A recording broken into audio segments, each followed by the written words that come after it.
The moment Victoria Emerson saw the lawyer's smug face across the dusty desk in his Wallace, Idaho office, she knew her late husband's brother had finally won. It was June of 1876, 3 months since her husband Daniel had died in a logging accident up in the mountains, and the vultures had wasted no time circling. She sat rigid in the worn chair, her black mourning dress already faded gray from too many washings, her hands trembling as she clutched the letter that had summoned her here. Mrs. Emerson, I am afraid the deed your husband signed over to his brother Thomas 6 months before his death is entirely legal and binding, the lawyer said, his tone dripping with false sympathy. The land, the cabin, everything reverts to Thomas Emerson as of today. You have 1 week to vacate the premises. Victoria's throat closed up. That cannot be right. Daniel would never have signed away our land. We built that cabin together. We cleared those fields with our own hands. It was supposed to be our future, our children's inheritance. Her voice broke on the last word, remembering the baby she had buried 2 years ago. The reason Daniel had worked himself to exhaustion trying to make their small ranch profitable. Nevertheless, his signature is right here. The lawyer pushed a yellowed document toward her, and Victoria's heart sank as she recognized what looked exactly like Daniel's sprawling handwriting. But something felt wrong about it. Daniel had been adamant about keeping their land, had spoken of it constantly during those final months together. Thomas came to me the day after the funeral, Victoria said, her voice strengthening with anger. He told me I had nothing, that Daniel had debts I knew nothing about, that he owned everything. I thought he was lying, trying to scare me. Mr. Thomas Emerson has been quite patient, actually. He could have removed you immediately. Now, if you will sign these papers acknowledging receipt of notification. No. Victoria stood abruptly, the chair scraping against the wooden floor. I want a second opinion. I want someone else to look at these documents. The lawyer's expression hardened. Mrs. Emerson, I am the only lawyer in Wallace. The nearest other legal counsel is in Missoula, Montana, over 100 miles away. I suggest you accept reality and make arrangements for your departure. Victoria walked out of that office with her head high, but once she reached the dusty main street, the tears came. She had exactly $7 to her name, no family within 1,000 miles, and now no home. The injustice of it burned in her chest like a wildfire. Thomas Emerson was a wealthy mine owner who had looked down on his younger brother for choosing farming over fortune. Why would he want their modest 160 acres unless it was pure spite? She made her way to the general store where she worked 3 days a week, barely keeping herself fed. The owner, Mrs. Chen, took one look at her face and ushered her into the back room. What has happened? The older woman asked gently. Victoria explained everything, the words tumbling out between sobs. Mrs. Chen listened, her weathered face growing stern. Thomas Emerson is a snake, she said flatly. Everyone knows it, but he has money and influence. No one will stand against him. She paused, then her eyes lit up with an idea. But I know someone who might help you. He does not care about money or influence. Who? Victoria asked desperately. There is a man who lives up in the mountains, comes down maybe once a month for supplies. They call him Cade Harding, though some call him the mountain ghost because he moves so quiet through the forest. He used to be a trapper, but now I think he just wants to be left alone. Still, I have heard stories. When the Morrison family was cheated by a card sharp passing through town, Cade tracked the man for 3 days and brought back every cent. When old Pete Wilson's cattle were rustled, Cade found them and the thieves. He has a reputation for helping people when the law will not. Victoria wiped her eyes.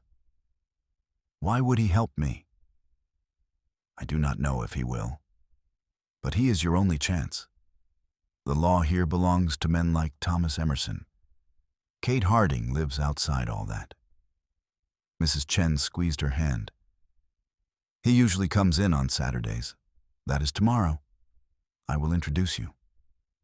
That night, Victoria lay awake in the tiny room she rented above the store, her mind racing. The thought of relying on some mysterious mountain man seemed desperate and foolish. But what choice did she have?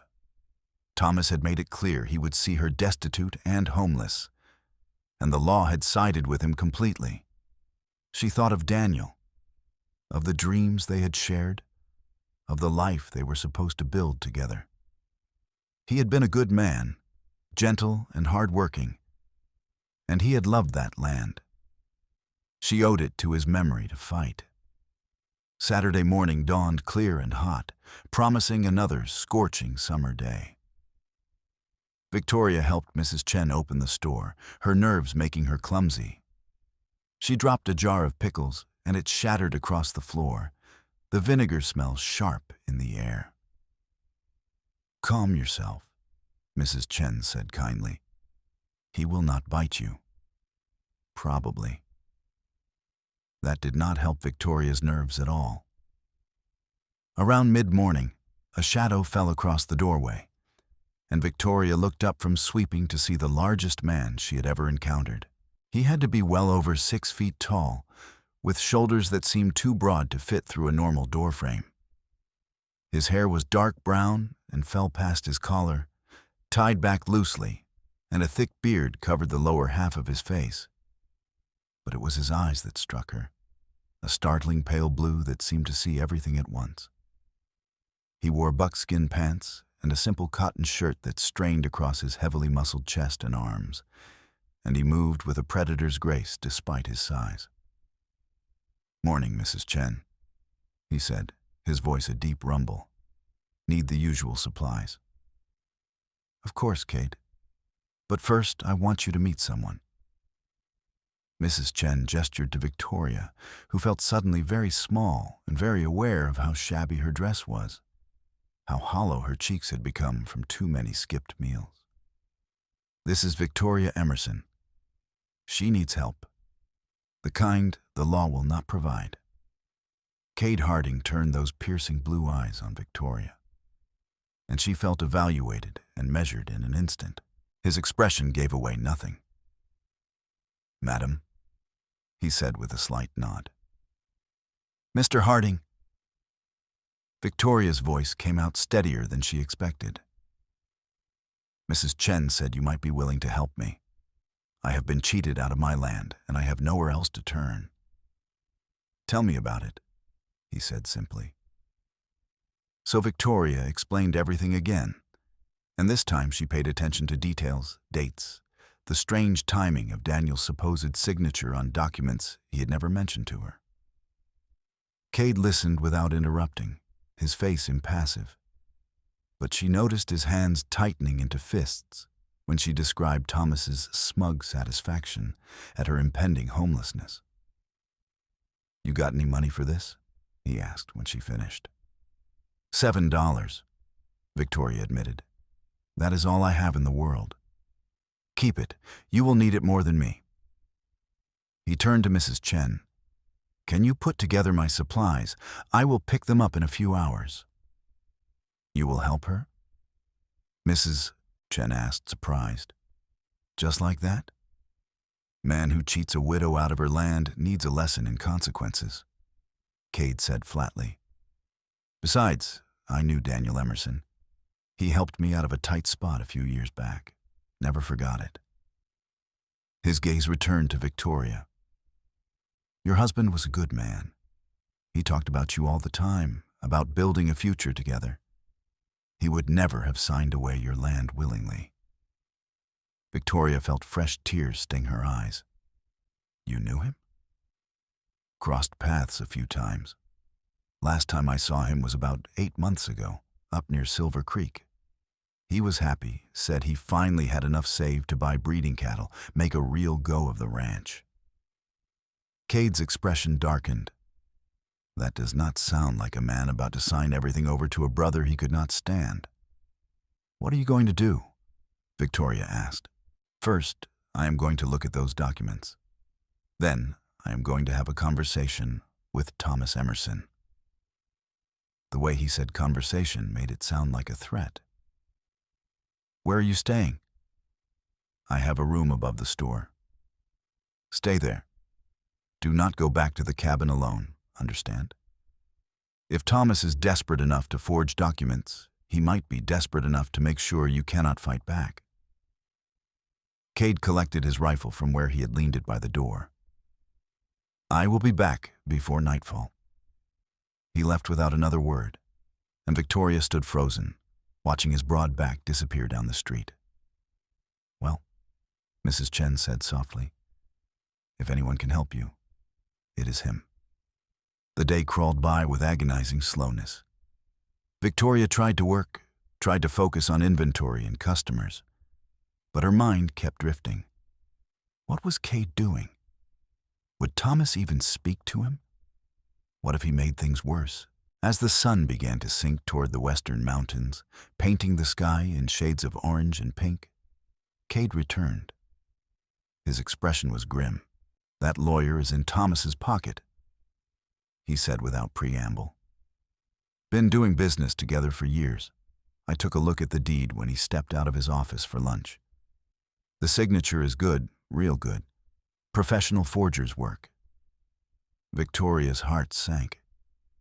So there is nothing we can do? I did not say that.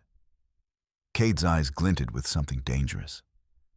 I said it is a professional job, which means Thomas paid good money for it. Men who do that kind of work, they do not come cheap, and they do not stay in little towns like Wallace. I am betting he brought someone in from somewhere bigger, somewhere with enough criminals that one forger would not stand out. How does that help us? Because professional forgers keep records, insurance in case their clients turn on them. If I can find the forger, I can make him talk. And if I can prove the document is fake, even that corrupt lawyer will have to back down or face charges himself. Cade crossed his arms. Question is, where did Thomas find his forger? Silver City, Victoria said suddenly. Thomas has mining interests there. Daniel mentioned it once, said his brother spent more time in the saloons and brothels there than managing his actual mines. Silver City. Cade nodded slowly. That makes sense. It is a big enough town, lawless enough, right kind of place for that sort of business. It is also a 3-day ride from here. I will go with you, Victoria said immediately. No. Cade's response was flat and absolute. Too dangerous. It is my land, my future, my fight, Victoria said, her voice rising. I will not sit here wringing my hands while you risk yourself for me. Besides, I might be useful. People talk more freely around women, especially women they think are helpless. Cade studied her for a long moment, and Victoria lifted her chin, refusing to back down. Finally, he sighed. You know how to ride? I grew up on a farm in Missouri. I was riding before I could walk properly. You got clothing more practical than that dress? Victoria hesitated. I have one other dress, but it is not much better. Mrs. Chen interrupted. I have some things from my nephew. He's gone now, but his clothes might fit you well enough. You cannot ride 3 days in skirts. It will cause scandal, Victoria said weakly. You are already about to be homeless and destitute, Cade pointed out. Little late to worry about scandal. He was right, and Victoria knew it. Her reputation was the least of her concerns right now. We leave at first light, Cade said. Bring only what you absolutely need. We will be traveling fast and light. He paused at the door. And, Mrs. Emerson, this is not going to be easy or safe. If you are coming, you follow my lead without question. Understand? I understand, Victoria said firmly. And thank you, Mr. Harding. I know you do not have to do this. Your husband helped me when he did not have to, Cade said quietly. I pay my debts. Then he was gone again, melting into the evening shadows. Mrs. Chen found the clothing, canvas pants, and a simple cotton shirt that had belonged to her nephew. They were loose on Victoria's thin frame, but serviceable. She spent the evening rolling her few possessions into a small bundle, her mind spinning with what lay ahead. 3 days riding to Silver City with a man she barely knew, chasing after proof that might not even exist. It was madness. But it was also hope, and she would cling to that with everything she had. She barely slept that night, startling at every sound, and was already dressed and waiting when Cade arrived just as dawn light began to creep over the mountains. He led 2 horses, a large roan gelding for himself and a smaller mare for Victoria. "This is Rosie," he said, handing her the mare's reins. "She is steady and smart. Trust her." Victoria mounted easily, grateful for all those years of farm work, and they set out through the quiet streets of Wallace as the town slowly woke. Within an hour, they had left civilization behind, following narrow trails that wound up into the dense forests of the Idaho mountains. Cade set a steady pace, not rushing but not dawdling either. He rode with the easy confidence of someone who spent more time in the wilderness than in towns, constantly scanning their surroundings. Victoria found herself watching him, curious about this silent, powerful man who had agreed to help her without hesitation. "How long have you lived in the mountains?" she asked after several hours of silence. 5 years, give or take." His response was brief, not encouraging conversation. "What made you choose that life?" Cade was quiet for so long Victoria thought he might not answer. Then he said, "I got tired of what civilization had become. All the lying, cheating, stepping on people to get ahead. Saw too much of it during the war, saw more after. Mountains do not lie, animals do not cheat. It is simpler up there. But you come down to help people like me. I come down when it matters." He glanced at her. "Your husband, Daniel, he found me half dead from a bear attack a few years back. Hauled me to his cabin, your cabin, and you nursed me back to health for 3 weeks. You probably do not remember." Victoria frowned, searching her memory. Then it came to her, a vague recollection from years ago, of Daniel bringing home an injured man, of her tending terrible wounds and fever. "You are that trapper? I barely saw you. You were so ill. But you saved my life. Both of you did. So when Mrs. Chen told me Daniel's widow needed help, there was not really a choice."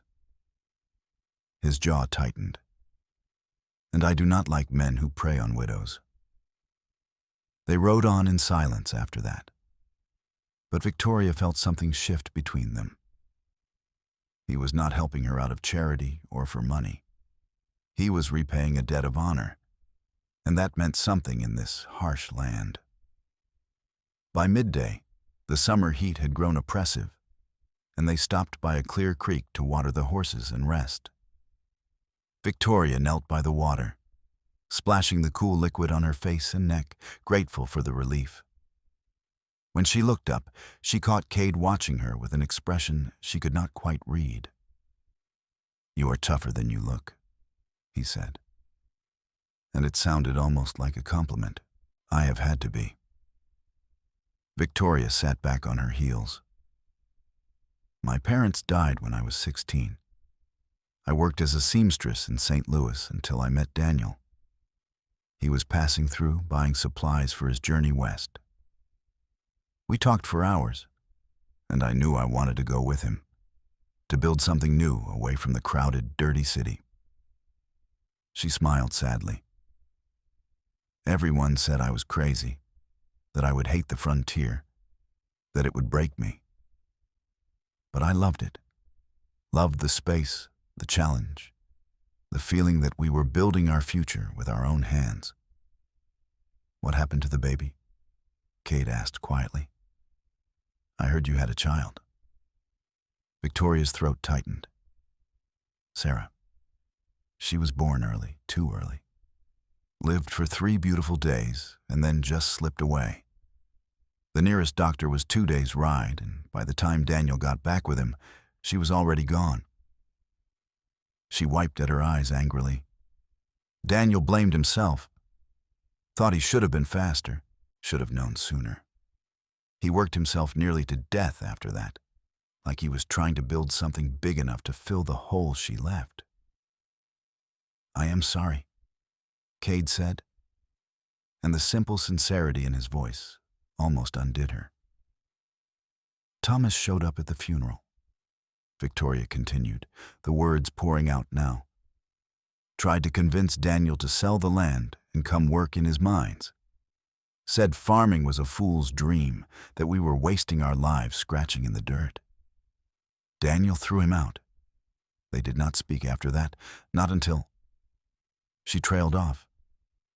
"Until Daniel died," I thought.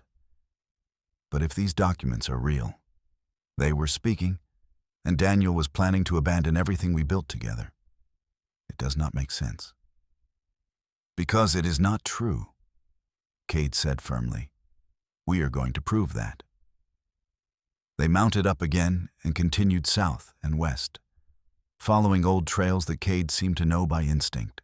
The mountains gradually gave way to rolling foothills, the forest thinning out into scrub brush and grassland. They made camp that evening in a sheltered hollow, and Cade built a small fire while Victoria tended the horses. "You know what you are doing," he observed as she checked Rosie's hooves and made sure both horses were properly settled for the night. "Told you I grew up on a farm." Victoria joined him by the fire, accepting the jerky and hardtack he offered. It was not much of a meal, but she was too tired to care. Every muscle in her body ached from the long day of riding, and she knew tomorrow would be worse.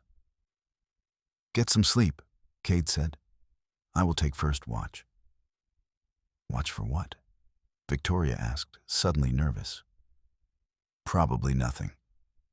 But we are carrying money, and you are a woman traveling with one man. Better to be cautious." He settled against a large rock, rifle across his lap, his eyes scanning the darkness beyond their small fire. Victoria wrapped herself in the blanket he had brought for her and tried to sleep, but her mind would not quiet. She watched Cade through half-closed eyes, studying his profile in the firelight.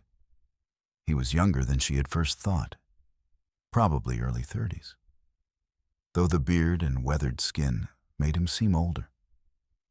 There was a hardness to him, a sense of barely contained violence, but also a strange gentleness in the way he had helped her mount her horse, in the way he had listened to her story about Sarah without judgment or pity. She woke sometime in the night to find him still sitting exactly as before, utterly motionless except for his eyes, which never stopped moving, watching, vigilant. She wondered what had happened to him, what he had seen in the war and after, that had driven him to choose solitude over society.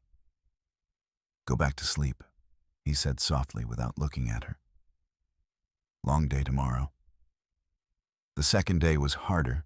Victoria's legs screamed in protest every time she moved, and sitting in the saddle was agony. But she gritted her teeth and said nothing, determined not to slow them down. Cade noticed anyway, because of course he did, and he called for more frequent stops, giving her time to walk around and ease her protesting muscles. "You do not have to prove anything," he said during one such stop. "I know you are hurting." "I am fine," Victoria insisted stubbornly. Cade made a sound that might have been a laugh. "You are about as fine as a cat in a rainstorm, but you are keeping up, and that is what matters." He handed her his canteen. "Drink. Plenty of water helps with the soreness." They saw other travelers that day, a wagon train heading north toward the Montana mining camps, and a pair of cavalry soldiers patrolling the road. Cade tensed when the soldiers approached, his hand moving to his rifle, but they just nodded and rode on, still. Victoria noticed he seemed more relaxed once they were alone again. "You do not like the law?" she asked carefully. "I do not like authority," Cade corrected. "Had enough of taking orders during the war. Had enough of watching good men die because some officer was too proud or stupid to see another way." His voice held old bitterness. "These days, I follow my own rules." "What if your rules conflict with the law? Then the law can try to catch me." He glanced at her. "Does that worry you, Mrs. Emerson, that you are riding with an outlaw?" Victoria considered that. "Are you an outlaw?" "Depends who you ask. I have done things that were not exactly legal, but they were right. I do not steal from honest people, do not hurt anyone who does not deserve it, do not break my word. Beyond that, I do not much care what anyone thinks." "Then no," Victoria said. "It does not worry me. I think the law should serve justice, and when it does not, someone has to stand in the gap." Cade looked at her with something like approval. "You are not what I expected, Mrs. Emerson. What did you expect? Someone more helpless, more willing to accept her fate?" He urged his horse forward. "I am glad I was wrong." They made camp that night near a small stream, and Victoria managed to wash some of the dust and sweat from her face and hands. When she returned to the fire, Cade had actual food cooking, some kind of meat stew that smelled like heaven. "Caught a rabbit while you were washing up," he explained. "Figured we could use a real meal." It was the best thing Victoria had eaten in months, and she could not help the small moan of pleasure that escaped her. When she looked up, Cade was watching her with an intensity that made her breath catch. His eyes had darkened, and there was something almost hungry in his expression, but not for food. Then he looked away, jaw tight, and Victoria felt heat flood her cheeks. She was a widow, still in mourning, and she had no business feeling the sudden warmth that had spread through her at that look. But she could not deny the attraction she felt toward this rough, powerful man who had agreed to help her without hesitation, who treated her like an equal instead of a helpless female. "Mr. Harding," she began, not sure what she was going to say. "Cade," he interrupted. "You can call me Cade. We are past formalities at this point, Victoria." Hearing her name in his deep voice sent another shiver through her. "Cade, then. I just wanted to say, I appreciate everything you are doing. I know you do not owe me anything, debt or no debt. I told you, I pay what I owe." But his voice had softened. "Besides, I do not mind the company. Gets lonely in those mountains, more than I like to admit sometimes." "Why stay there, then? Why not come back to town, build a life with people around you?" Cade was quiet for a long moment, staring into the fire. "Because I am not sure I fit with people anymore. I have seen too much, done too much. Most days I do not trust myself around civilization. Up there alone, I do not have to pretend to be something I am not." "What if you are not pretending?" Victoria asked softly. "What if the man who helps widows and returns stolen money is the real you, and the angry, violent part is what the war created?" "Maybe." Cade looked at her again. "Or maybe I am just a killer who occasionally does something good to ease his conscience." "I do not believe that." Victoria met his eyes steadily. "Killers do not ride 3 days to help someone they barely know. Killers do not talk about paying debts of honor. You are a good man, Cade Harding, whether you want to admit it or not." Something flickered in his expression, vulnerability quickly masked. You do not know me well enough to say that. I know enough. Victoria surprised herself with her certainty. I know you could have taken advantage of me a dozen times already, but you have treated me with nothing but respect. I know you could have demanded payment you knew I could not afford, but you told me to keep my money. I know you are risking yourself for someone else's justice because it matters to you. That tells me everything I need to know about who you are. Cade looked away, his jaw working. Get some sleep, Victoria. We will reach Silver City tomorrow afternoon if we make good time. She knew she had pushed too far, so she curled up in her blanket without another word. But as she drifted off, she heard him murmur something that might have been "thank you," so soft she could not be sure it was real. The third day dawned hot and clear, and they rode hard, covering ground quickly now that they were out of the mountains and on flatter terrain. Silver City came into view just after midday, sprawling and chaotic, built around the silver mines that had drawn thousands of fortune seekers. The main street was crowded with miners, gamblers, prostitutes, and merchants, all shouting and jostling in the summer heat. Cade led them to a quieter side street and dismounted in front of a small boarding house. We will need a place to stay while we search. This place is run by a woman named Martha Hopkins. She is trustworthy, and she does not ask too many questions. The boarding house was clean but simple, and Martha Hopkins was a weathered woman in her 50s who took one look at Victoria's men's clothing and Cade's dangerous appearance and simply nodded. 2 rooms? She asked. Yes, madam, Cade confirmed, and we will need them for a few days, maybe longer. $2 a night for both rooms, meals included. Martha held out her hand, and Cade counted out coins without hesitation. Once Victoria was settled in her small room, Cade knocked on her door. Stay here and rest. I am going to start asking around about forgers. If anyone comes looking for you, do not open the door. I will be back before dark. Be careful, Victoria said, surprising herself with how much she meant it. Cade's expression softened slightly. Always am. Then he was gone, and Victoria was left alone with her thoughts and her aching muscles. She tried to rest, but anxiety kept her pacing the small room. Everything depended on what Cade could learn here. If they could not find the forger, if they could not prove the documents were fake, she would lose everything. Thomas would take her land, her home, the last piece of Daniel she had left. The injustice of it burned like acid in her chest. As the shadows lengthened and evening approached, Victoria heard heavy footsteps in the hallway.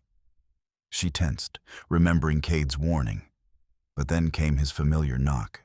She opened the door to find him looking frustrated. No luck? Not yet.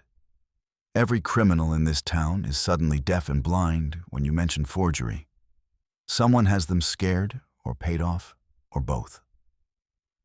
He ran a hand through his hair, and Victoria noticed how tired he looked. I will try the saloons tonight. Men talk more when they are drunk. Let me come with you, Victoria said immediately.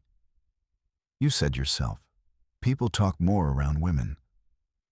Absolutely not. Those saloons are no place for a woman like you. Victoria bristled. A woman like me?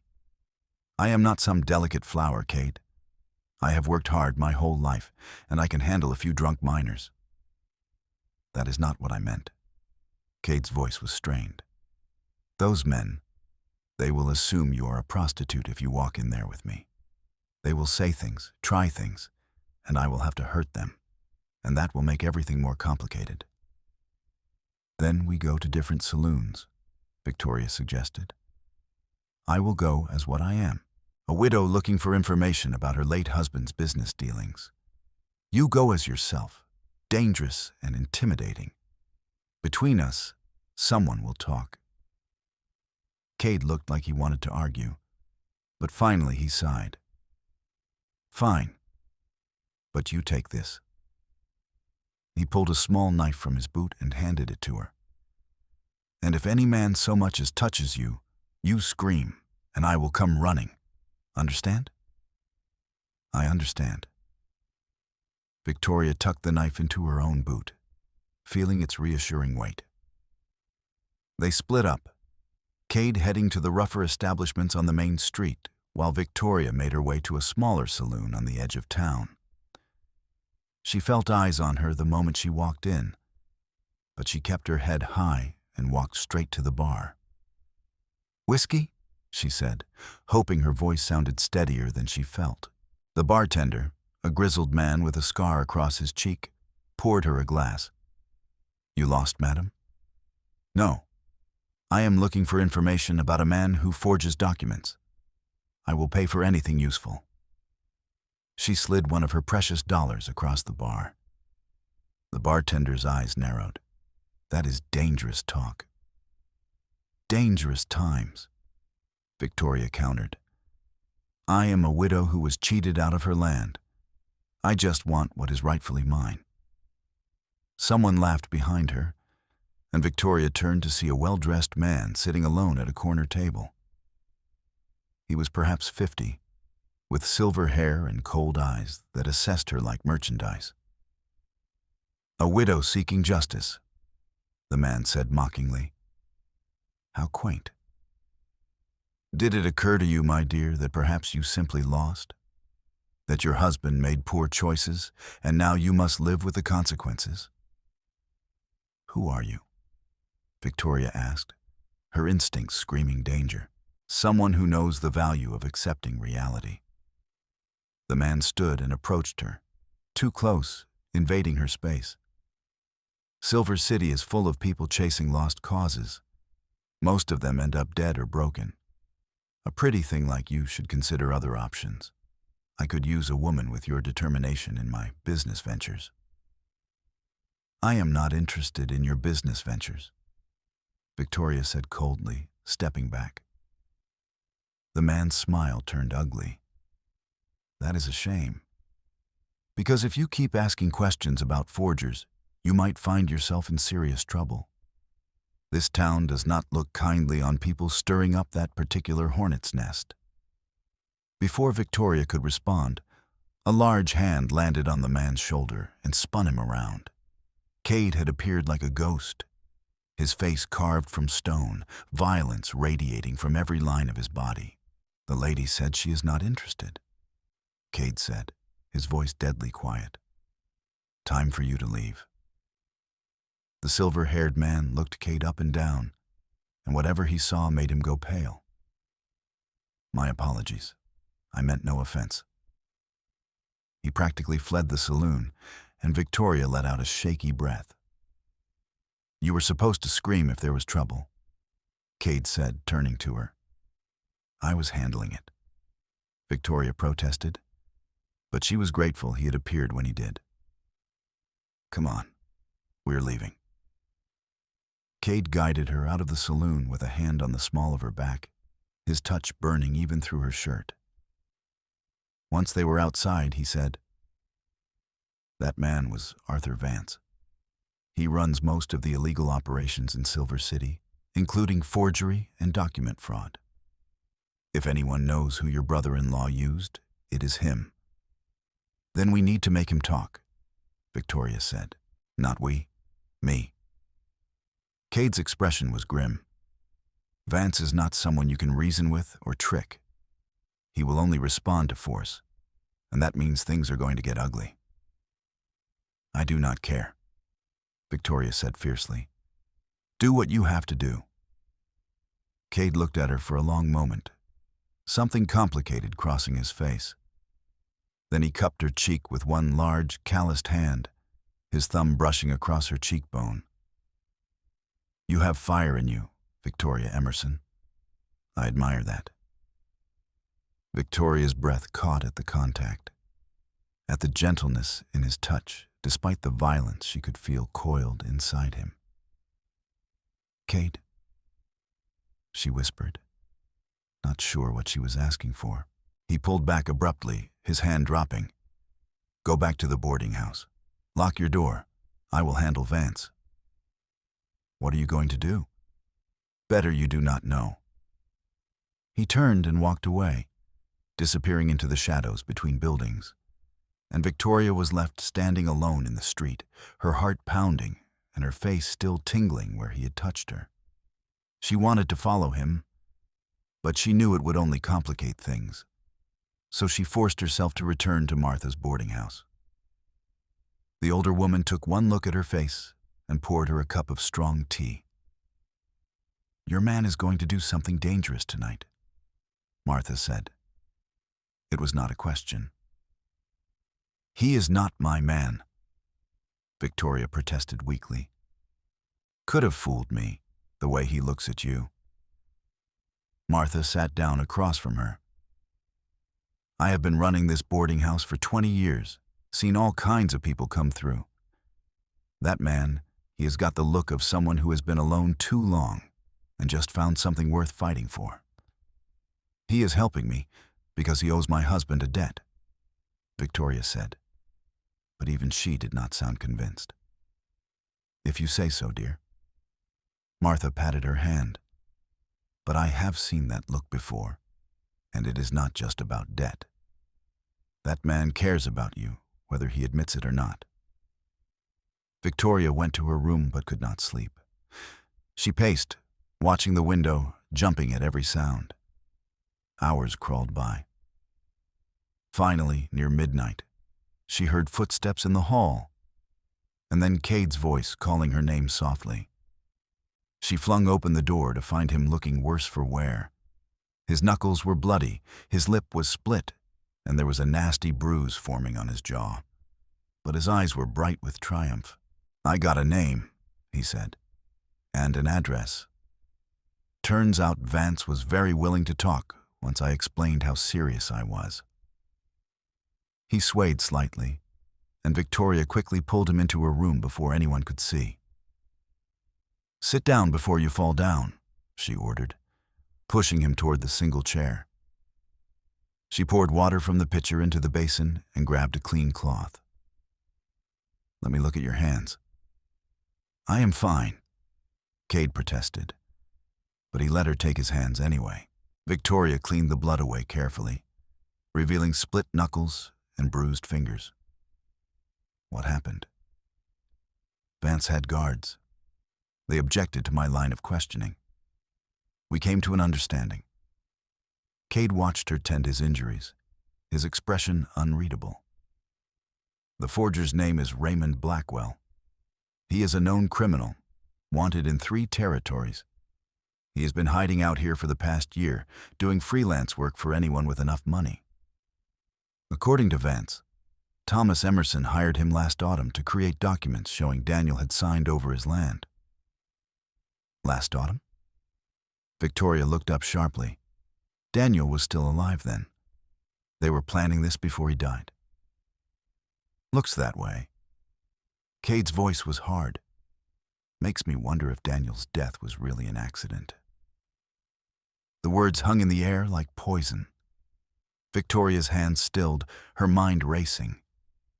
Daniel's logging accident had seemed straightforward at the time. A tree fell wrong, pinning him beneath it.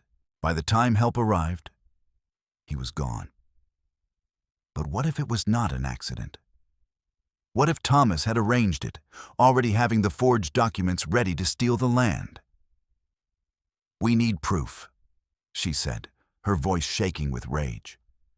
We need to find this Raymond Blackwell and make him confess to everything. I plan to. Vance gave me his address, probably hoping I will get myself killed trying to take Blackwell down. Apparently the forger is not a pleasant man, and he does not like visitors.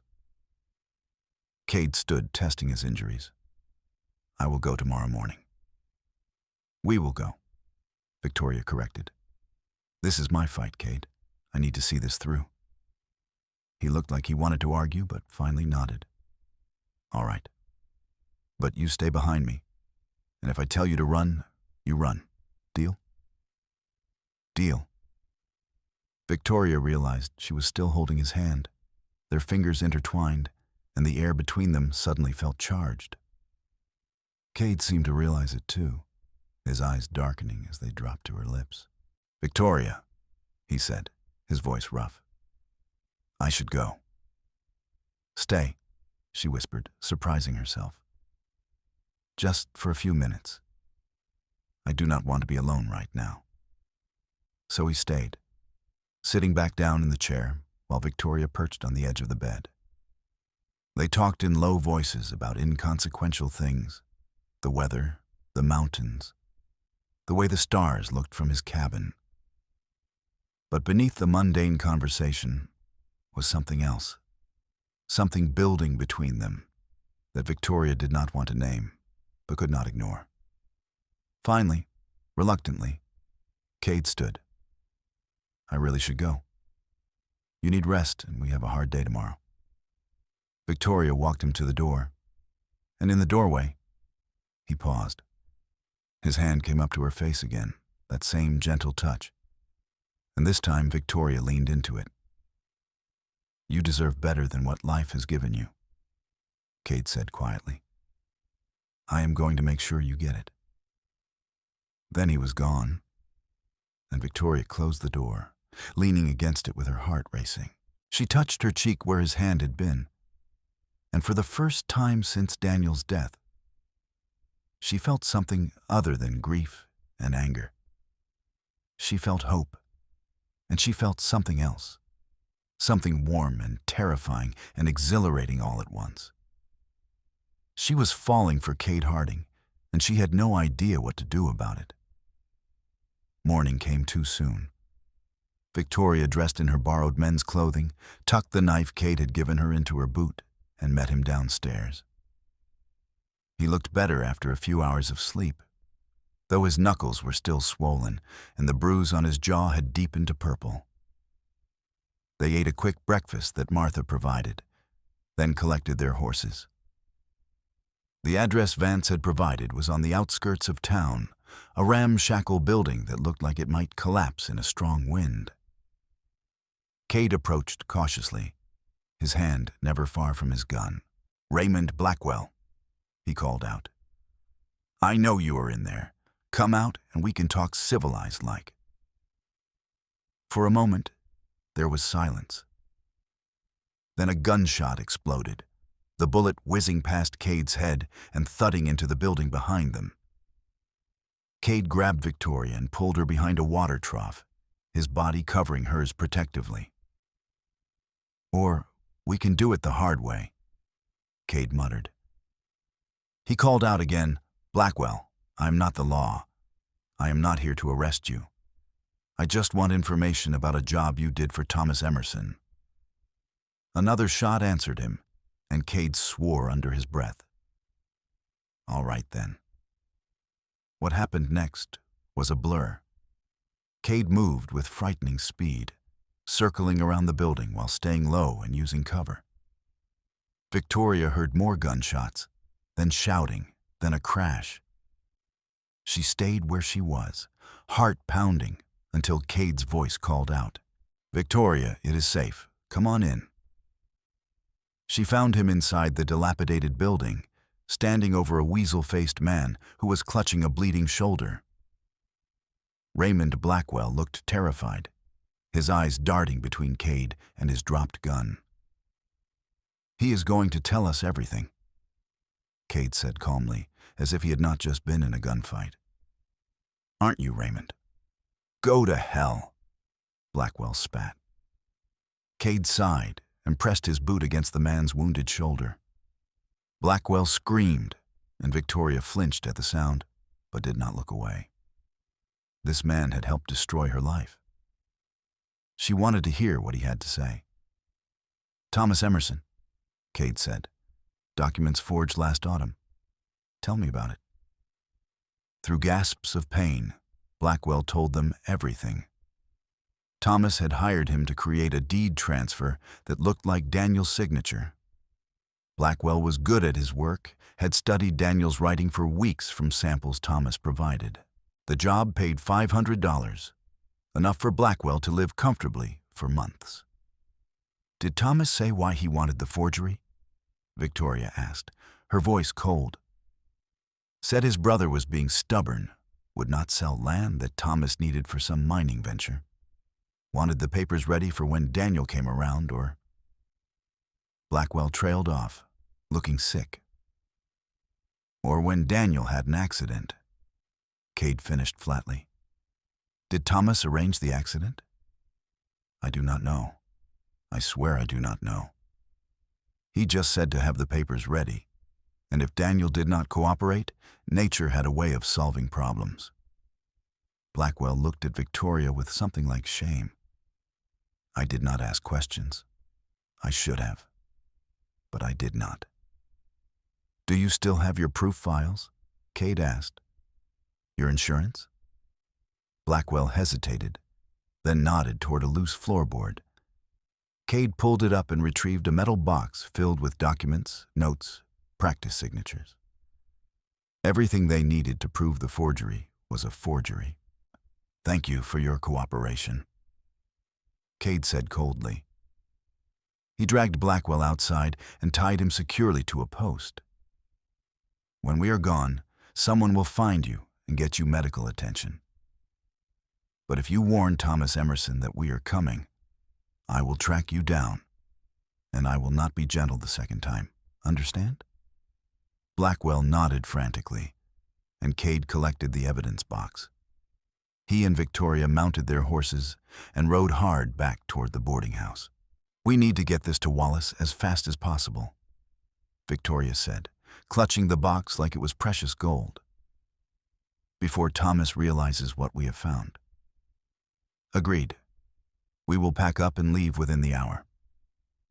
Cade glanced at her. You did good back there.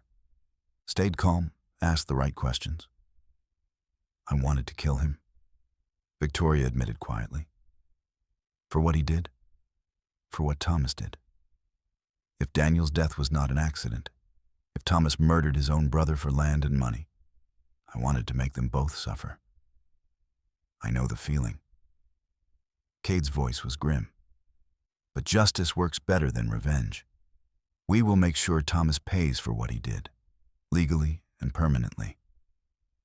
They gathered their belongings quickly, said brief goodbyes to Martha, and set out on the long ride back to Wallace. This time, they pushed the horses harder, stopping only when absolutely necessary. The evidence box remained tied securely to Cade's saddle, its contents potentially worth more than any amount of gold. On the second night, they made camp in a sheltered canyon. Victoria was exhausted, every muscle screaming, but her mind was too active to rest. Tomorrow they would reach Wallace. Tomorrow they would confront Thomas and that corrupt lawyer. Tomorrow, everything would change. She sat by the fire, watching Cade as he checked their supplies. He moved with such confidence, such competence, and she realized how much she had come to rely on him, not just for his strength and skill, but for his presence. The thought of him returning to his mountain solitude after this was over made her chest ache. Cade, she said softly, and he looked up. What will you do after we settle this? Will you go back to your mountains? He was quiet for a long moment. That was the plan. Was. Things change. He set aside the pack he had been organizing and moved to sit beside her. I have been alone for a long time, Victoria. Thought that was what I wanted, what I needed. But these past few days, riding with you, talking with you, I have remembered what it feels like to have someone to care about. He met her eyes. I am not sure I want to go back to being alone anymore. Victoria's breath caught. What are you saying? I am saying that you are brave and strong and beautiful. And somewhere between Wallace and Silver City, I stopped doing this just because I owed your husband a debt. I am doing it because I care about you. Because I want to see you get justice. Because when I look at you, I see a future I did not think I could have anymore. He cupped her face with both hands, his touch achingly gentle. I am saying I am falling in love with you, Victoria Emerson, and I do not know what to do about it. Tears spilled down Victoria's cheeks. I am falling in love with you too, she whispered. I tried not to. It is too soon, too fast, and I am still mourning Daniel. But I cannot help how I feel. When I am with you, I feel safe and strong and alive. When I think about you leaving, it feels like losing Daniel all over again. Then I will not leave, Cade said simply. Not unless you want me to. I do not want you to. Victoria leaned into him, and he wrapped his arms around her, holding her close. They sat like that for a long time, the fire crackling beside them, the stars wheeling overhead. Victoria felt something tight in her chest loosen, felt the grief that had been choking her for months ease just slightly. She would always love Daniel, always carry him in her heart, but he was gone, and she was still alive, still here, and she deserved to have a future. Daniel would have wanted that for her. She was sure of it. Cade tilted her face up and kissed her, soft and careful, asking permission. Victoria kissed him back, pouring all her complicated emotions into it, and his arms tightened around her. When they finally pulled apart, both breathing hard, Cade rested his forehead against hers. We will take this slow, he promised. However slow you need, I am not going anywhere. They held each other until the fire burned low, then reluctantly separated to sleep. But Victoria felt lighter than she had in months, felt hope kindling in her chest alongside the love that was growing stronger with every passing moment. They reached Wallace late the following afternoon, dusty and exhausted, but triumphant. Cade insisted on going straight to the lawyer's office, not giving Thomas any warning. The lawyer looked up in surprise as they burst in. Then his face went pale when he saw the metal box Cade carried. Mr. Harding, Mrs. Emerson, what is the meaning of this intrusion? The meaning, Cade said, dumping the contents of the box across the lawyer's desk, is that your client, Thomas Emerson, hired a forger named Raymond Blackwell to create false documents. Here is Blackwell's confession, signed and witnessed. Here are his practice signatures. Here are his notes detailing the entire job, including Thomas's payment of $500. And here, he pulled out one final paper, is a letter from Blackwell to his brother, dated the week before Daniel Emerson's death, mentioning that his client had hinted at arranging an accident if his stubborn brother did not cooperate. The lawyer stared at the evidence, his face going from pale to gray. That is, I had no knowledge of any forgery, I assure you. Save it for the judge, Cade said. Victoria, I think it is time to involve the actual law now. The territorial marshal should be very interested in all of this. The territorial marshal, when they found him, was indeed very interested.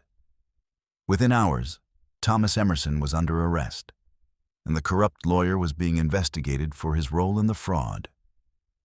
Thomas blustered and threatened, but faced with Blackwell's detailed confession and evidence, he had no defense. You have no proof I had anything to do with Daniel's death. He snarled at Victoria as the marshal led him away. It was an accident. Everyone knows it was an accident. Maybe, Victoria said coldly, or maybe the territorial investigation will find otherwise. Either way, you will not get my land, and you will not get away with what you did. Daniel deserves that much justice. Thomas was taken to the territorial jail to await trial, and the marshal assured Victoria that the forged documents would be nullified immediately. Her land was legally hers again, as it should have been all along. Standing on the street as evening fell over Wallace, Victoria felt the weight of the past months finally lift. She had her land back. She had justice for Daniel. And she had Cade, standing beside her with his hand warm in hers. "What now?" he asked quietly. "Now we go home," Victoria said. "To my cabin, our cabin if you want it to be. We start building a life together, properly this time." "I want that," Cade said. "More than I have wanted anything in a long time." They collected their horses and rode out to the cabin as the sun set, painting the sky in shades of gold and crimson. The cabin looked exactly as Victoria had left it, small and sturdy, surrounded by the fields Daniel had cleared. But now it felt different, felt like a place where new beginnings were possible. Over the following weeks, Victoria and Cade worked side by side to repair and improve the homestead. Cade proved to be as skilled at farming as he was at tracking and fighting, and his strength made tasks that had been nearly impossible for Victoria alone seem easy. They planted late-season crops, repaired fences, and slowly transformed the struggling ranch into something that could actually thrive. Mrs. Chen was delighted by the development, though she made a point of reminding them that propriety mattered, even on the frontier. So Cade built himself a small cabin, a respectful distance from Victoria's, though he ate his meals at her table and spent every evening sitting with her on the porch, talking and planning their future. Thomas's trial happened in August, and both Victoria and Cade testified. The evidence was overwhelming, and Thomas was convicted of fraud and conspiracy. The judge sentenced him to 10 years in the territorial prison, and his mining interests were seized to pay restitution to his victims, including Victoria. She received $5,000, more money than she had ever seen in her life, enough to truly make the ranch successful. But more importantly, the investigation into Daniel's death was reopened, and new evidence came to light. A witness came forward, a logger who had been working near Daniel that day and had seen Thomas's mine foreman in the area just before the accident. Under pressure, the foreman confessed that Thomas had paid him to arrange the accident, to make it look natural. Thomas was convicted of murder as well, and his sentence was extended to life in prison. Victoria cried when she heard the verdict, but they were tears of relief and closure. Daniel's death had been avenged. The man who had killed him would never walk free again. She could finally, truly, begin to heal. As autumn painted the mountains in brilliant colors, Cade asked Victoria to marry him. They were sitting on the porch watching the sunset, his arm around her shoulders, and he simply said, "I love you, Victoria. I want to spend the rest of my life with you, building this ranch, raising a family, growing old together. Will you marry me?" "Yes," Victoria said, turning to face him, her eyes shining. "Yes, absolutely yes." They were married in October, a simple ceremony at the small church in Wallace, with Mrs. Chen and a handful of friends as witnesses. Victoria wore a new dress, pale blue instead of mourning black. And Cade wore his best clothing, his hair trimmed short for the occasion, his beard neatly groomed. He looked nervous and uncomfortable in the formal setting. But when Victoria walked down the aisle toward him, his face lit up with such joy and love that she felt her heart might burst. "I never thought I would have this again," she whispered as they stood before the minister. "Thank you for giving me a reason to believe in the future. Thank you for giving me a reason to come down from my mountain," Cade whispered back. And then they were saying their vows, promising to love and cherish each other for the rest of their lives. The kiss they shared as husband and wife was sweet and full of promise. And when they walked back down the aisle together, Victoria felt like she was walking into a new chapter of her life, one filled with hope and love and possibility. Their wedding night was tender and passionate. Cade patient and gentle as he made love to his new wife. Victoria had been with Daniel, of course, but this felt different. Felt like a claiming and a joining that went beyond the physical. Afterward, lying wrapped in Cade's arms, his large hand splayed protectively across her stomach, she felt truly at peace for the first time since Daniel's death. "I will always love Daniel," she said softly into the darkness. "He was my first love, my first husband, and he gave me so much." "I know," Cade said, his breath warm against her hair. "I do not expect you to forget him or stop loving him. He was part of making you who you are, and I love who you are. There is room in your heart for both of us." "There is," Victoria agreed, turning to face him. "And I love you, Cade Harding. I love your strength and your gentleness and your fierce sense of justice. I love that you see me as an equal, that you trust me to stand beside you instead of behind you. I love the life we are building together." "I love you too," Cade said, kissing her softly. "And I promise I will spend the rest of my life making sure you never regret choosing me." Winter came early that year, but the cabin was warm and well-stocked. Cade taught Victoria to trap and hunt, skills that would make them more self-sufficient, while Victoria taught him to read better, something he had never had much opportunity to learn. They spent long evenings by the fire, reading aloud to each other from the few books they owned, making plans for the spring planting, simply enjoying each other's company. In January, Victoria realized she was pregnant. The discovery filled her with a complicated mix of joy and terror. She had lost Sarah, had thought she might never have another chance at motherhood. And now here it was, unexpected and precious and frightening. When she told Cade, he went pale, then pulled her into his arms so tightly she could barely breathe. "We will get through this together," he promised. "I will take you to the best doctor in the territory, and we will make sure you and the baby have everything you need. You are not alone this time, Victoria. Never again." True to his word, Cade became fiercely protective. He insisted Victoria rest more, do less heavy work, eat more. He made the long ride to Missoula to bring back a doctor to examine her. And when the doctor pronounced both mother and baby healthy, Cade's relief was palpable.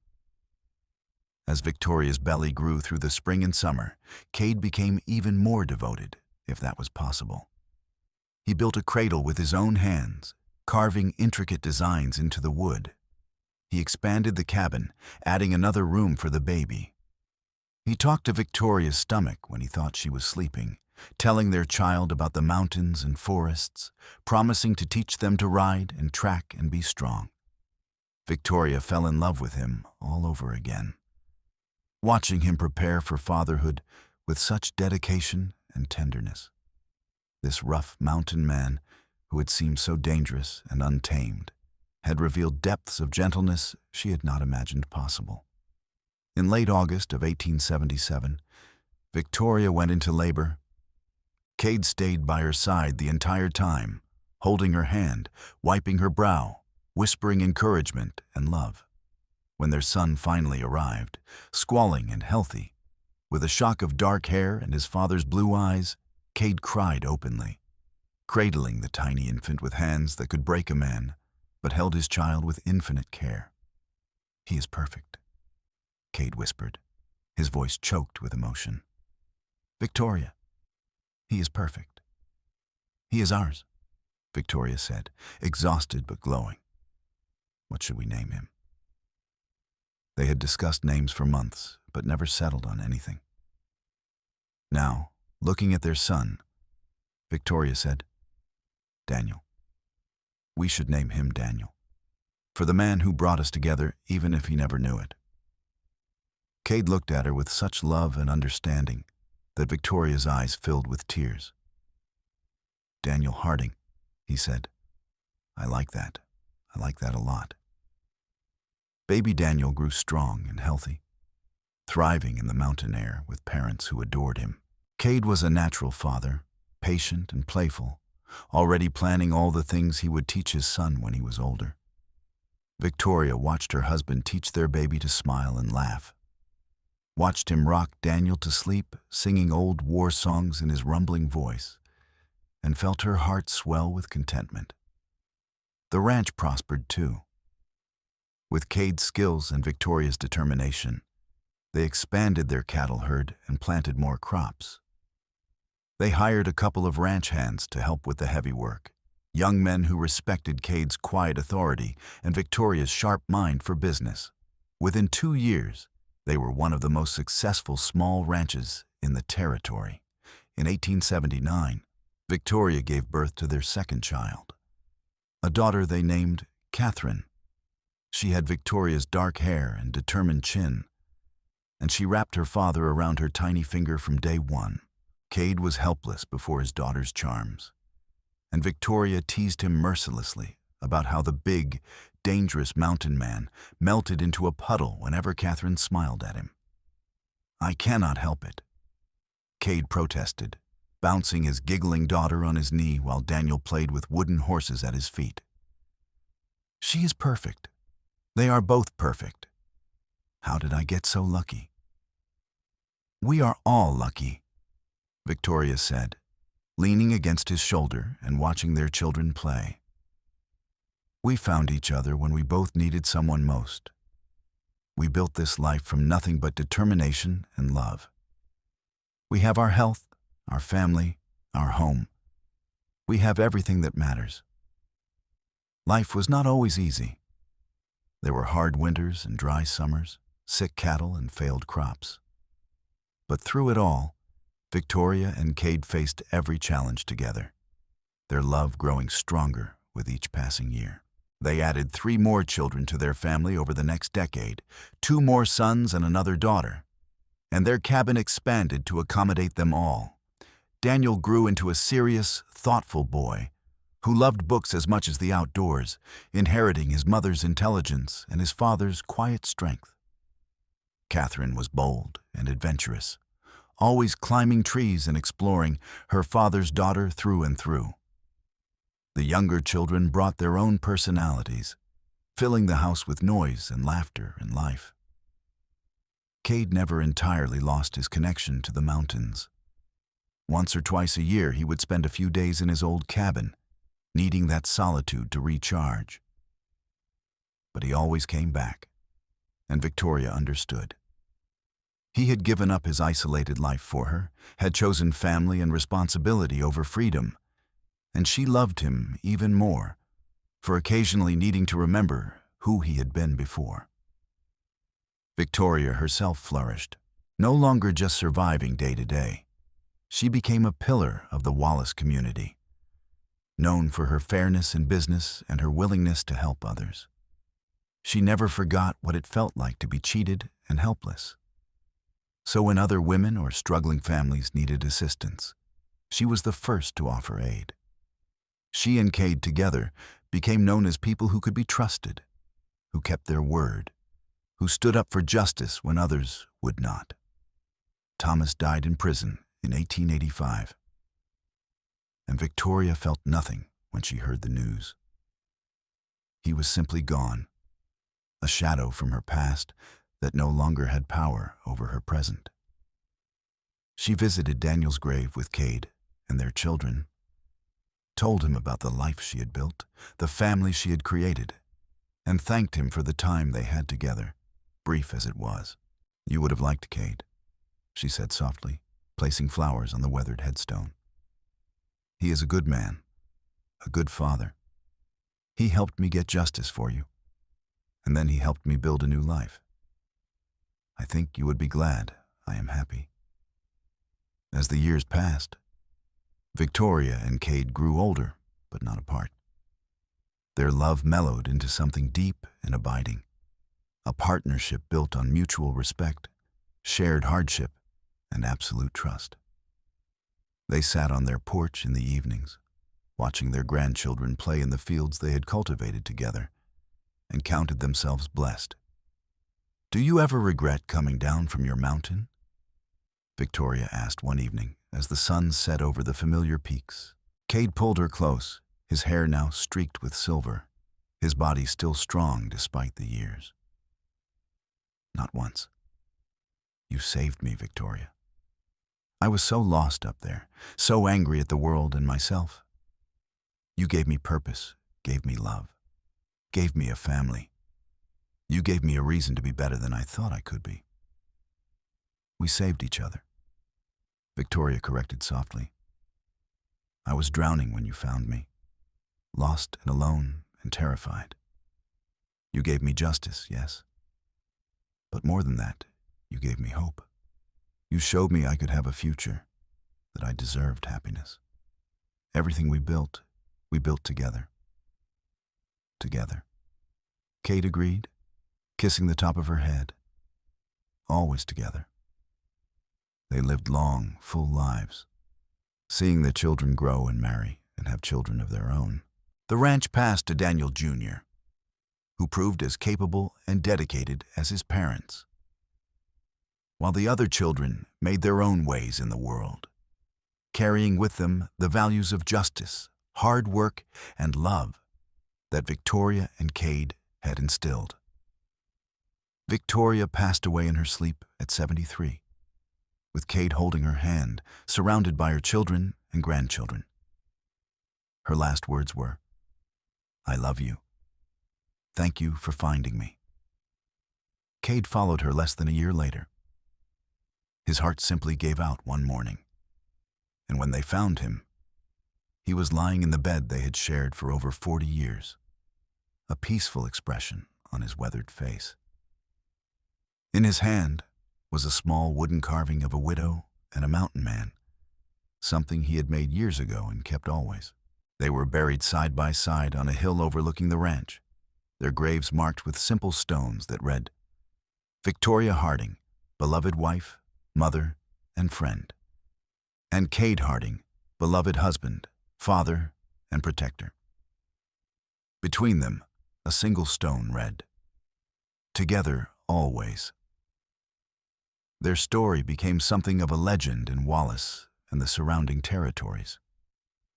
The widow who had been cheated out of her land, and the mountain man who had gotten her money back fast, who had brought justice when the law would not, and who had found love in the process.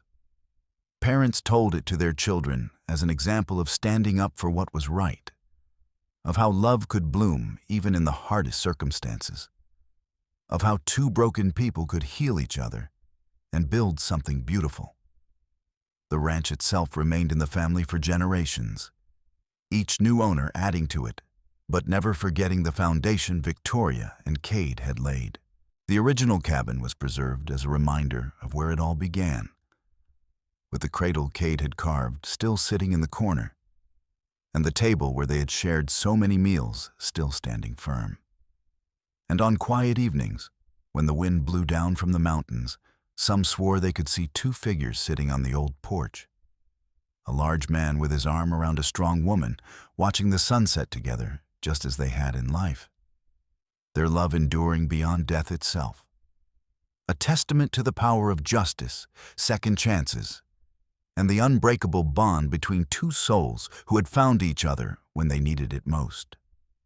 Their love story was one of hope, triumphing over injustice, of strength found in partnership, of healing discovered in each other's arms. It was a story of the Old West at its finest, when men and women carved lives from wilderness and hardship, when justice sometimes had to be taken into one's own hands, when love could bloom even in the darkest times. Victoria and Cade's legacy lived on not just in their descendants, but in the example they set. They proved that one person standing up for what was right could make a difference, that love was worth fighting for, that second chances existed even when all seemed lost. They showed that a widow could be strong, that a mountain man could be gentle, that two wounded souls could heal each other and create something beautiful from the ashes of tragedy. The ranch they built together stood as a monument to their love and determination. The fields they had cleared and planted flourished for generations. The cabin they had expanded housed family after family, each adding their own memories to its walls. And the grave they shared on the hill became a place where people came to remember that true love never dies, that justice matters, that standing up for others is always worth it. In the end, Victoria and Cade's story was simple, but profound. She had been a poor widow, cheated out of her land inheritance. He had been a mountain man who got her money back fast. But along the way, they had found something more precious than any land or money could ever be. They had found each other, and in doing so, they had found home. Their children and grandchildren carried their story forward, telling it to each new generation, ensuring that Victoria and Cade Harding would never be forgotten. The tale grew and changed slightly with each telling, as stories do, but the heart of it remained true. A woman who refused to accept injustice, a man who chose to help her, and the love that blossomed between them against all odds. The mountains that had once been Cade's only home stood eternal and unchanging, watching over the ranch where he had found his true home, in Victoria's arms. The land that Victoria had fought so hard to keep remained in the family, generation after generation, a testament to her strength and determination. And the love they had shared, deep and true and lasting, echoed through time, reminding everyone who heard their story that even in the hardest times, even when facing the greatest injustices, love and courage and determination could win the day. They had lived fully, loved deeply, fought bravely, and left behind a legacy that would endure for as long as people told stories of the Old West, of the time when the frontier was still wild, when men and women were carved from tougher stuff, when love meant commitment and forever, when justice was sometimes found outside the law, and when two people could find each other in the vastness of the wilderness and build a life that mattered. Victoria and Cade Harding's story was, in the end, a love story. Not a simple one, not an easy one, but a true one. And that, more than anything else, was what made it worth remembering, worth telling, worth holding close as an example of what was possible when two people refused to give up on justice, on each other, or on the future they could build together. Their love had started with a widow's desperate need for justice and a mountain man's sense of honor, but it had grown into something magnificent, something that outlasted them both, something that would live forever in the hearts of those who came after, a reminder that even in the darkest times, love could light the way home.